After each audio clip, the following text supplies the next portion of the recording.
Hello दोस्तों, स्वागत है आप सभी का इंटरनेशनल स्टडीज में। पिछली क्लास में अपन ने बात करा था नोजोकोमियल इन्फेक्शन के बारे में। ये इन्फेक्शन क्या होता है, इसकी डेफिनेशन क्या होती है, किस टाइम ड्यूरेशन के अकॉर्डिंग आप नोजोकोमियल इन्फेक्शन को डिफाइन कर सकते हो। उसमें अपन ने बात करी थी कि अगर कोई पेशेंट हॉस्पिटल में एडमिट होता है और उसके एडमिशन के 48 आवर्स के बाद से लेके उसके डिस्चार्ज के 30 डेज के अंदर अंदर अगर उसको कोई इन्फेक्शन हो रहा है, कोई दूसरी डिजीज के सिम्टम्स आ रहे हैं जो उसके अंदर पहले से प्रेजेंट थे, उसके अलावा तो उस इन्फेक्शन को अपन क्या बोलेंगे, नोजोकोमियल इन्फेक्शन बोलेंगे। उसके बाद अपन ने सोर्स ऑफ इन्फेक्शन के बारे में बात की थी, किस टाइप से हो सकता है। सोर्स में अपन ने देखा था कि या तो ये जो इन्फेक्शन है वो मोस्टली क्या होता है, एक्सोजिनस टाइप का होता है। एक्सोजिनस मतलब कि जो भी उसको इन्फेक्शन मिलेगा, जो भी नया बैक्टीरिया एंटर करेगा वो क्या होगा, उसकी बॉडी के बाहर से एंटर करेगा, ठीक है। या फिर क्या हो सकता है, एंडोजिनस हो सकता है। एंडोजिनस का मतलब कि उसकी बॉडी के अंदर क्या हुआ कि अपन ने कोई भी सर्जरी परफॉर्म करी या फिर भी कुछ भी इंस्ट्रूमेंट के थ्रू अपन क्या कर रहे थे, कुछ भी अपना जो प्रोसीजर थे वो परफॉर्म कर रहे थे।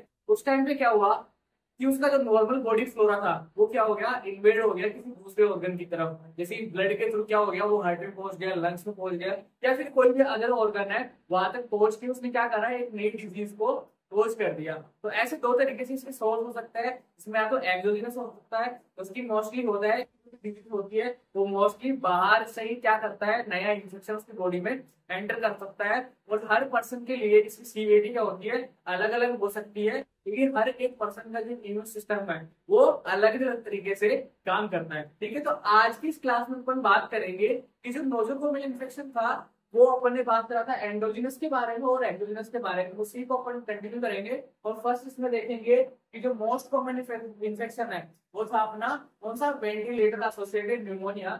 उसके अंदर अपन बात करें तो फर्स्ट अपना क्या, न्यूमोनिया जो फर्स्ट इन्फेक्शन होता है। इसके अंदर अपन क्लिनिकल फीचर के बारे में बात करें कि जो भी उसको कोई अगर डिजीज हो रही थी और उसको न्यूमोनिया हो गया है तो उसके अंदर कौन कौन से ऐसे फीचर्स आएंगे, किन सिम्टम्स के थ्रू आप पहचान सकते हो कि इसके अंदर क्या हुआ है, निमोनिया हो गया है। तो जो फर्स्ट क्लिनिकल फीचर है वो क्या होगा, फीवर। अब उसको कोई ना कोई इन्फेक्शन हुआ है तो अपना बॉडी क्या करेगा, कंपनसेट करके वो जो भी पैथोजन उसकी बॉडी के अंदर गया है उसको किल करने की कोशिश करेगा। अब उसको किल करेगा तो क्या होगा, बॉडी टेम्परेचर बढ़ाएगा तो उसको फीवर के सिम्टम्स वहां पे आपको देखने को मिलेंगे। नेक्स्ट अपन बात करें फ्लोराइटिक चेस्ट पेन। फ्लोराइटिक चेस्ट पेन का मतलब सीधा सा ये है कि अपना जो लंग्स होता है उसकी कवरिंग होती है पूरा, अगर उसके अंदर पेन हो रहा है, ठीक है, उसके अंदर पेन हो रहा है तो उस पेन को बोलते हैं क्या, फ्लोराइटिक चेस्ट पेन। तो वहां पे वो देखने को मिलेगा आपको। साथ ही साथ decrease intensity of breath sound, तो आपकी जो ब्रीथिंग की साउंड आती है उसकी इंटेंसिटी कम हो जाएगी। कैसे कम होगी, क्योंकि उस पर्सन को क्या हो रहा है, ब्रीथिंग में डिफिकल्टीज हो रही है और उसके अंदर पेन हो रहा है, चेस्ट में पेन हो रहा है, तो वो क्या करेगा, सही तरीके से सांस नहीं ले पाएगा, इनहेल या एक्सेल नहीं कर पाएगा। तो वहां पे उसकी जो ब्रीथिंग साउंड है उसकी इंटेंसिटी अपने आप कम हो जाएगी। नेक्स्ट अपन बात करें परजेंस और increase in rails. परजेंस and increase in rails का मतलब ये है कि रेल्स क्या होती है कि जब आप उसकी जो भी चेस्ट है तो आप जब उसको अस्कल्टेट करोगे, अस्कल्टेशन का मतलब ये होता है कि ये एक फिजिकल एग्जामिनेशन का टाइप है जिसके अंदर आप क्या कर सकते हो कि जो भी स्टेथोस्कोप आपके पास में होता है उससे आप जो भी इंटरनल ऑर्गन है उनकी साउंड को असेस करते हो, नॉर्मल साउंड है या फिर कोई भी उनके अंदर कोई प्रॉब्लम हुई है। तो जब आप लंग्स को असेस करोगे, अस्कल्टेट करोगे, तो आपको वहाँ पे रेल्स सुनाई देंगे। रेल्स का मतलब ये है कि वहाँ पे आपको बबलिंग साउंड आएगी, ठीक है, बबलिंग साउंड आएगी। उससे आपको पता लगेगा या तो आप प्रेजेंट देंगे या फिर जो रेल्स है वो आपको बढ़ी हुई देखने को वहाँ पे मिलेगी, ठीक है। तो ये थी इसके क्लिनिकल फीचर्स न्यूमोनिया की, कि आप न्यूमोनिया को कैसे जान सकते हो, कैसे पहचान सकते हो कि इस पर्सन को निमोनिया हो चुका है। नेक्स्ट अपन बात करें लेबोरेटरी फीचर्स के बारे में, जब निमोनिया हो गया है तो आप कौन कौन से ऐसे लेबोरेटरी इन्वेस्टिगेशन कराओगे। तो फर्स्ट ऑफ ऑल आपको क्या देखने को मिलेगा, ल्यूकोसाइटोसिस। ल्यूकोसाइटोसिस का सीधा सा मतलब ये है कि आपको क्या होगा कि अब बॉडी ने क्या करा है कि अपने इम्यून सिस्टम को एक्टिव किया, एक्टिव करने के बाद अपनी जो WBC है, ठीक है, व्हाइट ब्लड सेल्स है, उनको इंक्रीज कर दिया है ताकि वो जो पैथोजन एंटर हुआ है उससे लड़ सके। तो हमारे ब्लड के अंदर आपको क्या देखने को मिलेगा, इंक्रीज नंबर ऑफ WBC, ठीक है। उस कंडीशन को क्या बोलते हैं, ल्यूकोसाइटोसिस। अगर ब्लड के अंदर WBC का नंबर बढ़ा हुआ देखने को मिल रहा है तो ऐसी कंडीशन को क्या बोलते हैं, ल्यूकोसाइटोसिस बोलते हैं। नेक्स्ट आपको क्या देखने को मिलेगा, स्पूटम फ्रॉम ग्राम स्टेनिंग, आप स्टेनिंग करोगे स्पुटन की तो वो आपको पॉजिटिव देखने को मिलेगी। ठीक है, आपको पॉजिटिव स्पुटन कल्चर देखने को मिलेगा। चेस्ट एक्स रे वहां पे आपको पॉजिटिव देखने को मिलेगा कि नॉर्मल फाइंडिंग्स नहीं मिलेगी, आपको वहां पे न्यूमोनिया के सिम्टम्स देखने को मिलेंगे। ठीक है, तो ऐसे आइडेंटिफाई कर सकते हो कि उस पर्सन को जो नोजोकोविड इन्फेक्शन हुआ है वो न्यूमोनिया है या फिर नहीं है। नेक्स्ट इन्फेक्शन होगा वो होगा यूरिनरी ट्रैक्ट इन्फेक्शन। ठीक है, यूटीआई सीधा सा मतलब है इसके लिए आप बोल सकते हो क्या, उसको यूटीआई होगा। और इसके लिए मोस्ट कॉमन पॉजिटिव ऑर्गेनिज्म है वो आपका कौन सा है, ई कोलाई बैक्टीरिया। ठीक है, ये भी आपको ध्यान में रखना है। ई कोलाई की वजह से क्या होगा, पेशेंट को यूरिनरी ट्रैक्ट इन्फेक्शन देखने को मिलेगा। नेक्स्ट अपन बात करें क्लिनिकल फीचर्स के बारे में, तो इसमें क्या होगा, फर्स्ट ऑफ ऑल उसको फीवर देखने को मिलेगा, कोई भी इन्फेक्शन हुआ है तो फीवर देखने को मिलेगा। साथ ही साथ उसको लोअर एब्डोमिनल पेन देखने को मिलेगा, उसका जो एब्डोमेन है लोअर साइड में वहां पे उसको पेन देखने को मिलेगा, क्योंकि उसके इन्फेक्शन का हुआ ग्रोइंग एरिया के अंदर इन्फेक्शन हो रखा है। तो उसके सिम्टम्स आपको जनरली इससे रिलेटेड देखने को मिलेगी, जो भी आपका लोअर पेल्विक रीजन है, जो पेल्विक एरिया है वहां से रीजन को क्या देखने को मिलेगा, पेन देखने को मिलेगा। चेंज इन यूरिन कैरेक्टरिस्टिक्स, जो यूरिन के कैरेक्टरिस्टिक्स है उनके अंदर चेंज देखने को मिल सकता है, जैसे कि जो नॉर्मल कलर है वो क्या होता है, उसका नॉर्मल वॉल्यूम क्या होता है। ठीक है, ये सब कुछ आपके वहां पे देखने को मिल सकता है कि जो भी यूरिन के कैरेक्टरिस्टिक्स है उनमें चेंजेस देखने को मिलेंगे। अब इसके लिए अगर अपन लेबोरेटरी इन्वेस्टिगेशन की बात करें कि आप कैसे पता लगाओगे कि इस पर्सन को यूटीआई हुआ है या फिर नहीं हुआ है, तो फर्स्ट ऑफ ऑल उसको क्या देखने को मिलेगा, वही डब्ल्यूबीसी काउंट आपको देखने को मिलेगी, बढ़ी हुई डब्ल्यूबीसी, इंक्रीज डब्ल्यूबीसी वहां पे आपको देखने को मिलेगी, क्योंकि किसी भी इन्फेक्शन से ये लड़ने के लिए कौन रेस्पॉन्सिबल है, आपकी डब्ल्यूबीसी क्या होगी, रेस्पॉन्सिबल होगी है। तो ये क्या होगी, बढ़ जाएगी, इसलिए आपको क्या देखने को मिलेगा, ल्यूकोसाइटोसिस देखने को मिलेगा। सेकेंड अपन बात करें पॉजिटिव यूरिन कल्चर के बारे में, कि जब आप यूरिन का कल्चर कराओगे तो वो आपको पॉजिटिव देखने को मिलेगा, उस कल्चर में आपको जो बैक्टीरिया है वो देखने को मिलेगा, तो आप आइडेंटिफाई कर सकते हो इस पर्सन को क्या हुआ है, यूटीआई हुआ है। नेक्स्ट इन्फेक्शन होता है वो होता है ब्लड इन्फेक्शन। ब्लड इन्फेक्शन के फीचर्स के बारे में बात करें, unexplained fever, chills and rigor pain, इसका मतलब ये है उस पर्सन को पता नहीं लगेगा कि उसके जो फीवर हो रहा है वो हो क्यों रहा है। ठीक है, आप उसको कोई एक्सप्लेनेशन नहीं दे सकते, उसको चिल्स होगी एंड राइगर पेन होगा, उसको सर्दी लगेगी और दर्द होगा।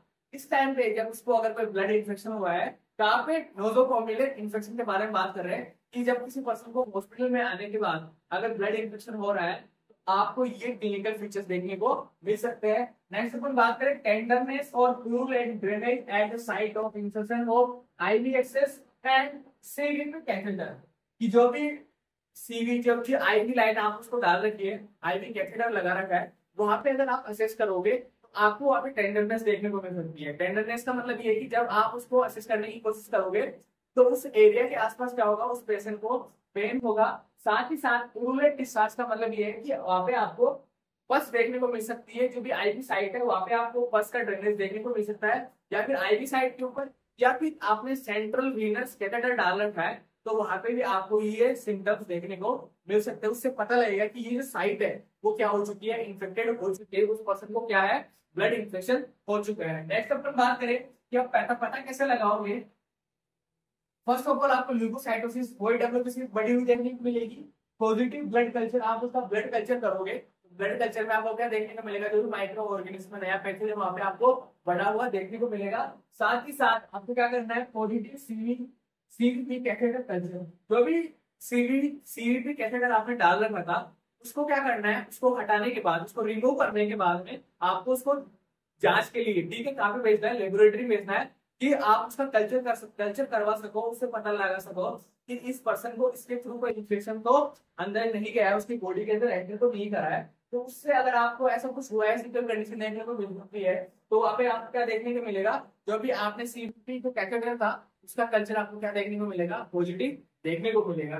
नेक्स्ट अपन बात करें skin and soft tissue infection के बारे में, इसके क्लिनिकल फीचर्स में क्या आएगा, या तो उस पर्सन को क्या होगा, पेन होगा, स्वेलिंग होगी, टेंडरनेस देखने को मिलेगा, इन्फ्लेमेशन होगा, जो भी जहाँ पे उसके स्किन के ऊपर जहाँ पे इन्फेक्शन हुआ है वहाँ पे टेंडरनेस देखने को मिलेगी। आप उसको असेस करोगे तो उस पेशेंट को पेन होगा, साथ ही साथ वो स्किन क्या होगी, वार्म होगी, वहाँ पे गर्म देखने को मिलेगी आपको। साथ ही साथ उस पर्सन को इन्फ्लेमेशन के जो सिम्टम्स है वो आएंगे, और अगर उसका जो इन्फेक्शन है वो सीवियर हो चुका है तो आपको पुरुलेंट डिस्चार्ज भी देखने को मिल सकते हैं। पुरुलेंट डिस्चार्ज का मैंने आपको पता है क्या होगा, वहां पे आपको पस देखने को मिल सकती है उस पेशेंट की, क्योंकि अगर इन्फेक्शन हुआ है उस साइड से पस का डिस्चार्ज हो सकता है और वहां पे आपको फीवर देखने को मिलेगा।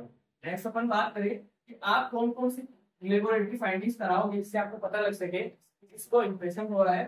First of all smear from gram staining कराओगे, positive swab culture and leucocytosis WBC देखने को मिलेगी बड़ी हुई वहां पे आपको। साथ ही साथ अगर आपको स्वेब कल्चर कर रहे हो कि आपने कोई भी जो भी उसकी स्किन के ऊपर कोई भी अगर डिस्चार्ज आ रहा था, कोई भी इंफॉर्मेशन की साइन से, वहां पे आपने स्वेब कलेक्ट किया और उसको जब कल्चर करवाया तो वहां पे आपको उस कल्चर के अंदर क्या देखने को मिलेगा, माइक्रो ऑर्गेनिज्म बड़ा हुआ देखने को मिलेगा।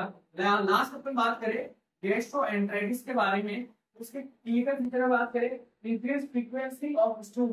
गैस्ट्रोएंटेराइटिस का मतलब ये है कि किसी पर्सन ने क्या करा कि जो भी हॉस्पिटल में के दौरान जब वो हॉस्पिटल में रुका हुआ था या फिर वहां पे कोई भी ट्रीटमेंट के रिगार्डिंग गया था, तो उस टाइम पे उसने क्या करा, कोई भी ऐसा कंटामिनेटेड फूड कंज्यूम कर लिया, उसकी वजह से क्या देखने को मिलेगा, आपको गैस्ट्रोएंटेराइटिस की कंडीशन देखने को मिलेगी। इसके क्लिनिकल फीचर में बात करें तो उसकी जो भी फ्रीक्वेंसी है स्टूल जाने की, ठीक है, फ्रेश होने की, वो आपको क्या देखने को मिलेगी, बढ़ी हुई देखने को मिलेगी।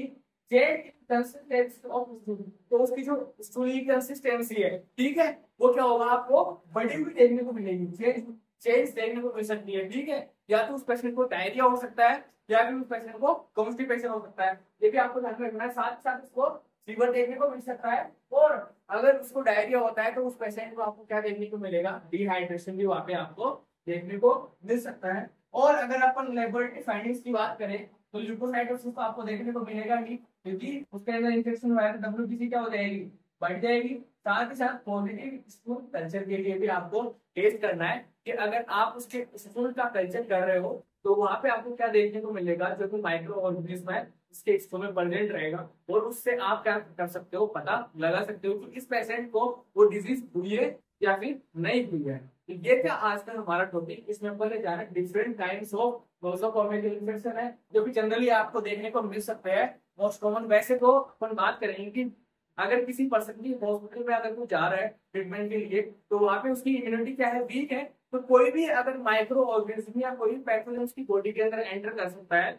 तो उसके अंदर एक नई डिजीज कॉल हो सकती है। लेकिन अपन ने बात करी इन्फेक्शन के बारे में जो कि जनरली आपको देखने को मिल सकता है, जैसे कि मोस्ट कॉमन हो गया आपका निमोनिया हो गया, इसके बाद अपने यूटीआई के बारे में बात करी, ब्लड इन्फेक्शन, कोई स्किन इन्फेक्शन हो गया, या फिर अगर उसने ऐसा कंटामिनेटेड फूड या वाटर को कंज्यूम किया तो वहां पे उसको गैस्ट्रोएंटेराइटिस देखने को मिल सकता है। आई होप आप लोगों को ये टॉपिक समझ में आया होगा। मिलते हैं नेक्स्ट क्लास में नए टॉपिक के साथ, तब तक बने रहिए हमारे साथ। Thank you so much.